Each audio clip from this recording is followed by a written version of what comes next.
Welcome to the Spinwhiz Comic Show. Whoa. From Raleigh, North Carolina. Join us for exclusive interviews with the publishers bringing you the newest titles in indie comics, webcomics, movies, and more. No way. And now, here's your host, Jeff Palumbo. Great for everybody to be here. Let's bring in Nick. Nick, are you there? I am. Thank you for having me. And we see him, Nick Gibson, ladies and gentlemen. Let's get right into it. So I mentioned that we had been kind of talking for the last 6 months or so while you were bringing Project Access out. I keep saying Access. It's not it. It's AXIS. I'm going to drop the hotness in here right now. Yes, Axis, like it's rotating on its axis. I'm going to drop some hot links in here. It is free to read right now, just so everybody knows. That is the link for it on Spinwhiz. I have other links as we kind of talk to Nick, just so you can kind of have it. Again, if you're watching on YouTube, just check below. They're all right there. But, Nick, how the hell are you tonight? Pretty good. Got my stimulus today. Got some good stuff. Got a nice breeze coming through the window, and I'm on your show, so I'd say life is good. Hey, that's a fine. I haven't gotten my stimulus check yet. I was told I have to put in my taxes first for 2019, and then I can get it. Yeah, they want that. They want that money. It's there. My accountant is ready to put it in. He has not yet. So for whatever. Anyway. But thank you for taking some time out to talk to us about Project Access, for the love of God. You'll get it one of these days. I think it's my northern accent that makes it sound like Axis, and it's Axis. I'm from Michigan and upstate New York. We have that weird nasally. Okay, yeah, the half Canadian. Yes, stimulus. So for those of you that are in the chat, feel free to ask any questions you want. Nick is here for a reason. We're going to interview him all night. Well, not all night, for at least a half an hour. But so, Nick, tell us about Project Access. What is it about? What do you, and your elevator pitch for the people that are watching, if they're looking into something, tell us about it. What is it about Project Access that is the background? What are you thinking? What are you trying to do? All that kind of stuff. And then we're going to jump into the Kickstarter, and then I'm getting more into you. Okay, then. Well, Project Access is a sci-fi spy thriller. Kind of think of it kind of similar to Bourne Identity. Basically, if I had to do like the simplest, log line elevator pitch, what if Jason Bourne was a cyborg? Simple as that, really. In fact, Project Access was very much inspired by Jason Bourne, like the memory loss and how he can recall stuff in an instant, two particular scenes, like when he's talking about add, subtract, or when he gets into that fight with the police officers that are trying to sleep on a bench. That was kind of the impetus of what if I could take that concept and take it to its logical extreme of, this person who has all these abilities but doesn't know it, and so it starts with a guy, wake up in the middle of the desert, no clue what he is. Then later on, he's finds out he's pursued by this corporation that on paper doesn't even exist. Later on in the series, he'll fall in line with this group that's trying to take down this evil corporation, and there's all this whole big storyline I had planned. But at the heart, it's a sci-fi spy thriller. I love it. Yeah, does he know? Does he know he's a cyborg when he wakes up? No. Even better. Thank you. Yeah, there's a moment in the first issue where some fake cops are shooting at him, and so he pulls this Matrix move where he dodges it, jumps on a wall and then bounces off the wall and hits a guy straight in the jaw and whatnot. And that's your first hint that maybe there's something wrong with him. And then it's revealed that on his forearm he has a tattoo. It's a barcode. Mm-hmm. He has a number on it, 32964, and it says Nebula Corporation. I mean, outside of Terminator, how many people get barcode tattoos on their forearm? I mean, I know some people are into some weird stuff, but it's not something you normally get. Yeah, it depends on what your poison is, but yeah, barcodes, sure, why not? I mean, yeah. And so basically it's this whole sprawling adventure of self-discovery, of meeting his maker, I try to play it out kind of like, how like you have these Netflix series like Stranger Things, where like they have this mystery and it unfolds over the course of a season. Mm-hmm. That's kind of basically what I'm trying to do with Project Axis. Is you have this big huge mystery box. I'm kind of like J.J. Abrams, with the exception of being I actually pay off what I set up. All right. Continue. I'm sorry. Don't be sorry about it. I told you.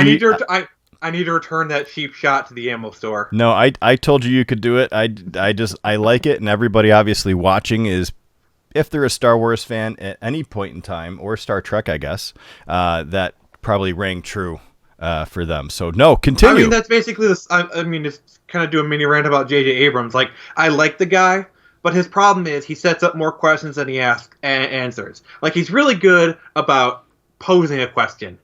He just can't answer them. I mean, look at Lost. Look how that thing lost its way. Sorry, that was bad. I can rant about JJ. Like, he's not a bad filmmaker. It's just he's a bad filmmaker. Hey, again, that is we're going to have a show about Star Wars eventually. Yeah. And I'm old school, so obviously I grew up with the original trilogy because I'm old. Yeah. And the newer, as just a staple, I think Rogue One is probably the second best Star Wars movie ever. I agree with you there. Rogue One is actually the only one of the new films I like. I'm one of those people. OT is always the best. Prequel trilogy I actually enjoy. Like, I think it actually has a lot of merit to it. Mm-hmm. So it's like I kind of defend it a little bit. Revenge of the Sith is honestly, in my opinion, better than Return of the Jedi. Fight me. Damn. All right, we will have you back on because we can talk Star Wars all night. Yeah, I love Rogue One I love that with a fiery passion, but the trilogy, Rise of Skywalker is derivative trash. Last Jedi it's okay. But okay, as in, like, this dumpster fire, it warms my fingers. And Rise of Skywalker I haven't seen, which basically tells you all you need to know. Oh my god, I can't wait to have you on for part 2. We're going to have a Star Wars discussion. Gorilla Mosh, Rogue One was amazing, I agree. Natsu Fire Master, hashtag dumpster fire.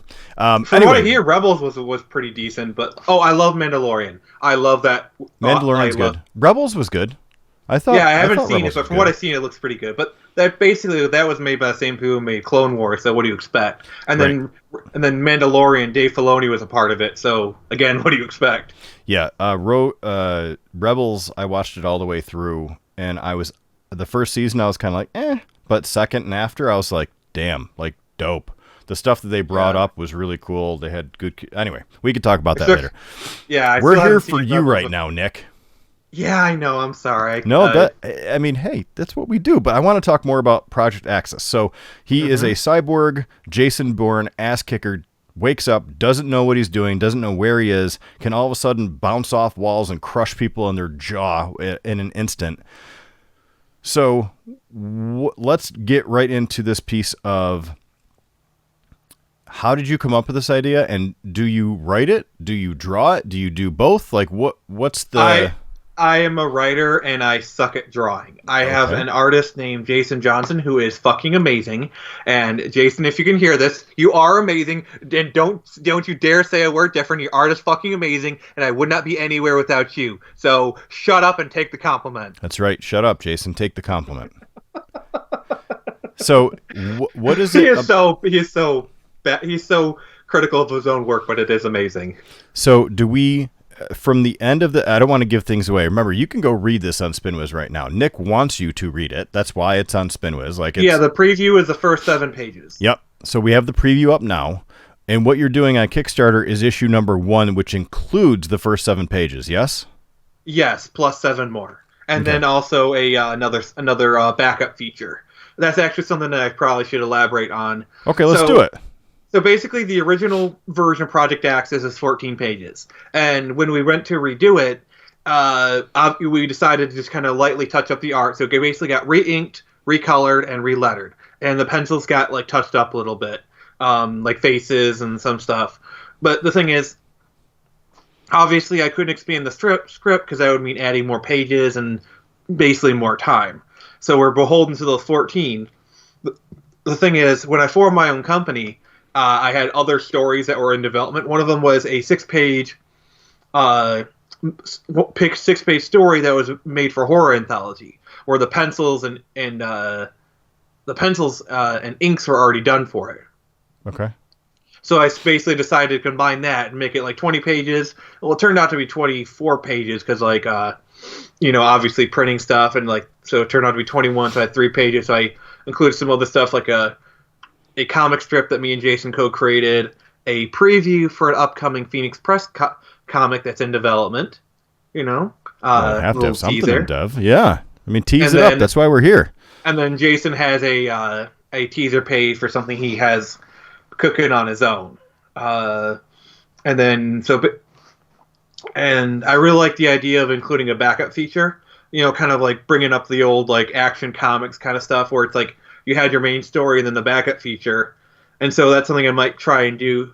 I'm planning on doing with future comics where I have my main feature, even though going forward, the average page will be like more closer to like 18, 20. Mm-hmm. I'm still going to have like those 4, 5, 6 page stories that are unrelated, but they're kind of a separate story. Nice. So that's the backup feature is it's kind of like a Twilight Zone issue kind of thing where it's called We All Wear Masks. It's where like a high school in the 90s where a fad becomes to wear masks and it turns out they're demonically possessing people. Yeah. I get it. So let's do this. Let's get into the Kickstarter in a minute, but let's show the YouTube video quick, the quick trailer for it. Does that work?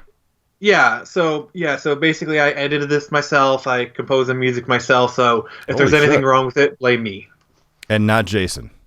No, Jason is innocent Got it. this All right. time anyway. Let's do it. Let's see what we got. And I linked it in the chat for those of you that want to watch it after. If you missed it, you're watching on YouTube. It's right below. Just go watch it. Here you go. In all fairness, I'm actually really proud of the trailer. All right.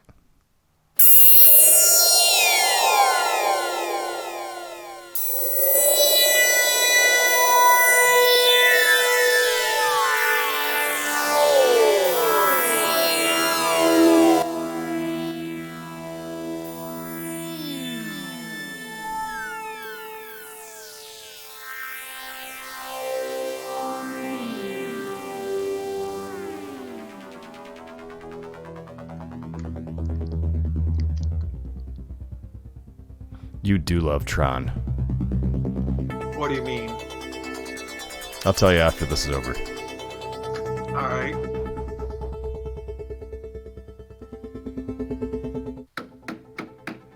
Police, open up! Oh, sound effects too. Yeah, I've taken some classes.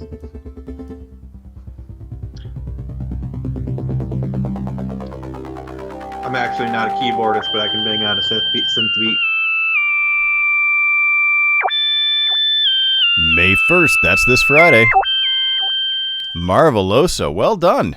So Oh, thank you. the reason I say Tron is because before the interview, Nick and I started hanging out and talking and starting to nerd out. And one of the discussions was Tron. And I definitely, as soon as I heard that, it felt like what you would hear inside of the video game. Inside Flynn's arcade, you're going down, he boots in, and it felt like that type of music and that type of vibe. Did you take anything from it? Are you just, because maybe it's very synthy, maybe it's because of that. Well, that's because I composed it on the synthesizer. Yeah, I mean, but it could be, that was what Tron was. I mean, it was originally made in the 80s. I'm not gonna lie and say it was intentional because it wasn't. But I do acknowledge like maybe some of the influences kind of seeped in. I know a friend of mine that I shared it with said it had a very 70s vibe. Basically, I was just kind of playing around with the synthesizer, kind of got what felt right, and that's kind of what I was going for. When I'm doing my synthesizer scores, I'm very much a feel-based composer. It's like, I'm kind of going what feels right because I have really no formal training. So it's just kind of like, okay, this kind of feels right, kind of thing. Yeah, I get it. Well, let me drop in real quick. Oh, crap. Did I lose it? I had the Kickstarter link. So right now you can follow this. Let me drop in a link right now. And this is for if you want to follow it. I already dropped in the reading link. I already dropped in the link for the YouTube. That's the Kickstarter if you want to follow it. So when it goes live on the 1st, you get, I think Kickstarter alerts you, right? If you're following it? You can sign up for notifications. And currently there's like 11 people signing up for notifications. And, I've been trying to push that, trying to get that number higher. I don't really know if it does anything. It's just, But yeah, they do. You can sign up for notifications. Okay, let me make sure that I have the right one. So the plan is that I'm going to launch it at 10:30 a.m. and I'm going to do a live stream starting at 10. So basically, it'll be going through the Project Access Facebook page, and I'll be live streaming, and the live stream will start at 10, and then I'll launch it at 10:30. It's scheduled to go to 11. But like after I launch it, I might end it early depending on how things go. But like I'll guarantee to be there from 10 to 10:30. Awesome. And then people can watch it live as I push the button. So awesome. We have all those links in there. Make sure you check it out. Now, what is next for Project Access? Like now you don't have to tell me too much. Obviously, you don't want to give away everything, but do you have plans? Is this like a four issue mini-series, like a series? It's an ongoing. Okay, so you are literally taking it Jason Bourne way. So you're going to have like 79, issue 79, and all sorts of other cool stuff. If that's how long it takes to tell the story, then yeah. Okay, so you're not against necessarily stopping the story. You just want to tell it in its entirety. Oh, I have like arcs planned. Like I have. Okay, that's more I was getting into. How many? Like, what is the plan?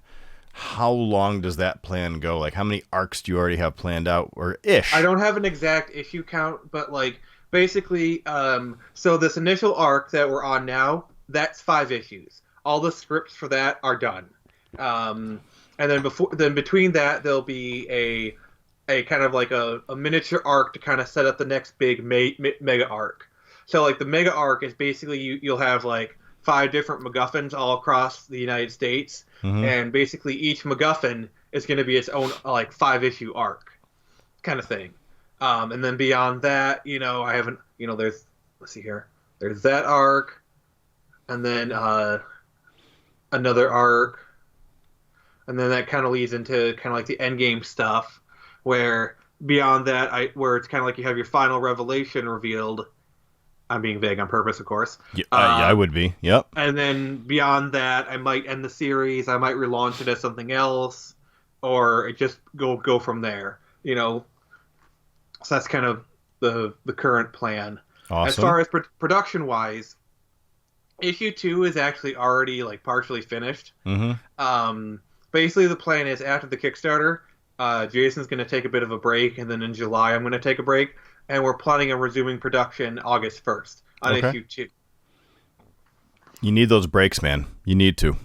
Yeah, especially Jason. He's been working really hard to get all this stuff, and especially with him being like a family man and whatnot, he's been really dedicated. And yeah, he definitely needs a break. I know that feel for sure. So one more question, and I think we could probably let you go back to everything you've been doing, all your creation and all that other fun stuff.